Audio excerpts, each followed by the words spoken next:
आइए जानते हैं देश और दुनिया के 25 बड़ी महत्वपूर्ण खबरें सिर्फ 5 मिनट में। तो अगर आप लोग इस चैनल को सब्सक्राइब नहीं किए तो चैनल को सब्सक्राइब कर और बेल आइकन को प्रेस कर लीजिए।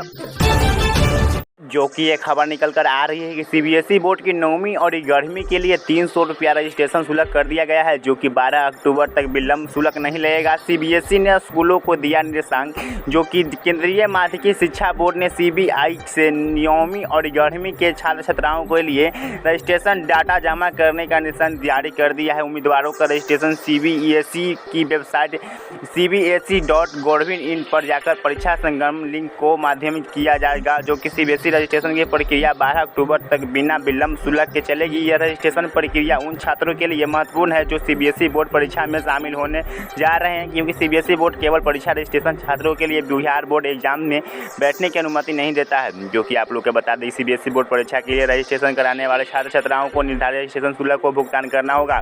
जो एक कक्षा 9 के लिए रजिस्ट्रेशन करने के वाले छात्र छात्राओं को रजिस्ट्रेशन शुल्क 300 रुपया भुगतान करना पड़ेगा। बिहार में 2 दिनों तक बारिश की संभावना नहीं है। 15 सितंबर के बाद फिर एक्टिव होगा मानसून। 24 घंटे में वैशाली जिला सबसे गर्म है। जो कि आप लोगों को बता दें कि बिहार में फिलहाल दक्षिण पश्चिम मानसून की सक्रियता कमजोर पड़ गई है। इसका वजह से वातावरण में नमी बनने से तापमान के कारण कई जिलों में हल्की बूंदाबांदी देखने को मिल सकती है। फिलहाल अगले 2 दिनों तक कहीं भी तेजी बारिश होने का संभावना नहीं जताई जा रही है।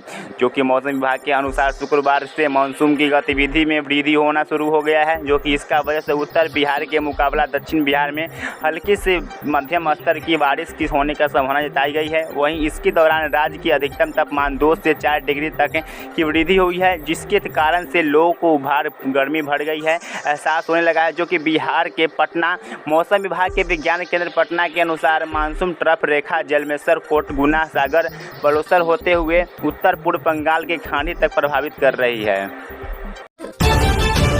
जो कि एक खबर निकल कर आ रही है कि 1 लाख शिक्षा की आएगी वैकेंसी। शिक्षा भर्ती के दूसरा चरण अक्टूबर से नवंबर में परीक्षा व दिसंबर में रिजल्ट जारी करने का लक्ष्य लिया गया है। जो कि पिछले दिनों में 1.70 लाख शिक्षा भर्ती के परीक्षा में शामिल होने वाले अभ्यर्थियों के प्रमाण पत्र की जांच मामले में बीपीएससी और शिक्षा विभाग के बीच पत्रवार से बड़ी कड़वाहट खत्म हो गई है। और मंगलवार को बीपीएससी के अध्यक्ष अतुल प्रसाद और शिक्षा विभाग के अपर मुख्य सचिव के पाठक के साथ ही आयोग होगा।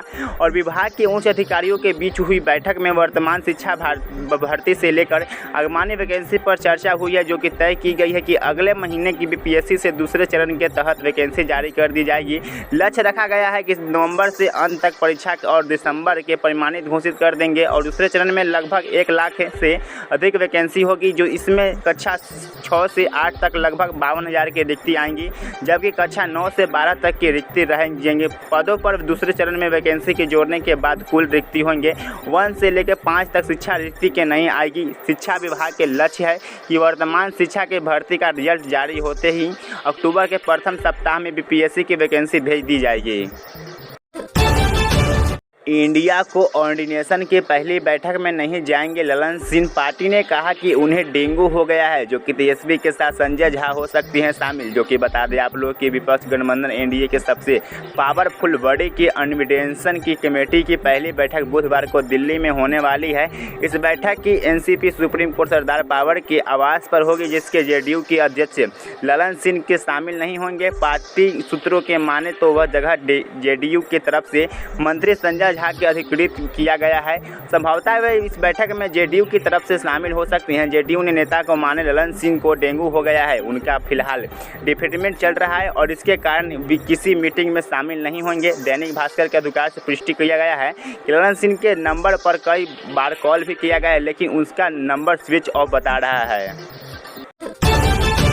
बॉलीवुड में जल्द आएंगे अक्षरा सिंह, कहा सरप्राइज है। पटना में अक्षरा ब्यूटी स्टूडियो का किया शुभारंभ। जो कि किसी दमों पर सर्विस देने का दावा। जो कि आप लोग के बता दें कि भोजपुरी के सुपरस्टार अक्षरा सिंह जल्द ही आएंगे बॉलीवुड में। आने वाला नजारा देख रहे हैं। अक्षरा सिंह ने खुद दैनिक भास्कर को बताया कि यह सरप्राइज और यह बात उन्होंने अपने पापा को भी नहीं बताया है। दरअसल अक्षरा सिंह ने आज पटना में अपना अक्षरा ब्यूटी स्टूडियो खोला है, जो कि अक्षरा सिंह ने बताया कि इस ब्यूटी स्टूडियो में बहुत सारी ऐसी फैसिलिटी मिलेगी जो अब तक पटना में नहीं देखी गई है, जो कि नेल स्टेशन, आइसलैंड स्टेशन, माइक्रो वेल्डिंग से लेकर लिप टिंडिंग सहित कई सारी सर्विस फीका दमदों में मिलेगी।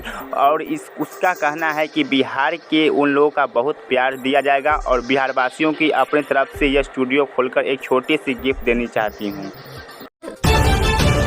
बिहार में डेंगू मरीज की संख्या 1000 के करीब है। 48 घंटे में 200 नए। जानिए लक्षण से लेकर बचाव तक सब कुछ है, जो कि आप लोग को बता दें कि बिहार में डेंगू के मामले लगातार बढ़ते जा रहे हैं। डेंगू मरीज की संख्या 9 से पार कर चल गई है, जो कि पिछले 24 घंटे में 71 और 48 घंटे में 200 नए मामले सामने आए हैं। पटना के डेंगू मरीजों की संख्या 308 हो गई है। वहीं भागलपुर में अब तक की 168 डेंगू मरीज मिल चुके हैं। कुछ दिनों पहले पटना डीएम भी डेंगू की चपेट में आ गए थे, हल्की अब वो पूरी तरह से ठीक हो गए हैं, जो कि आप लोग को बता दें कि वही पटना के डीएम डॉक्टर चंद्रशेखर ने कहा कि डेंगू मरीज के लिए सभी सरकारी अस्पतालों का दवा ब्लडलेस आदि के पर्याप्त व्यवस्था की गई है। सरकारी अस्पतालों में भर्ती मरीजों के लिए सरकारी ब्लड सेंटरों के प्लेटलेट्स निःशुल्क उपलब्ध है और सरकारी ब्लड बैंक के निजी अस्पतालों में भर्ती मरीजों के लिए प्लेटलेट्स लेने पर प्रोसेसिंग शुल्क लिया जाएगा, जो कि प्राइवेट अस्पतालों में भर्ती मरीजों के सरकारी ब्लड सेंटर का प्लेटलेट्स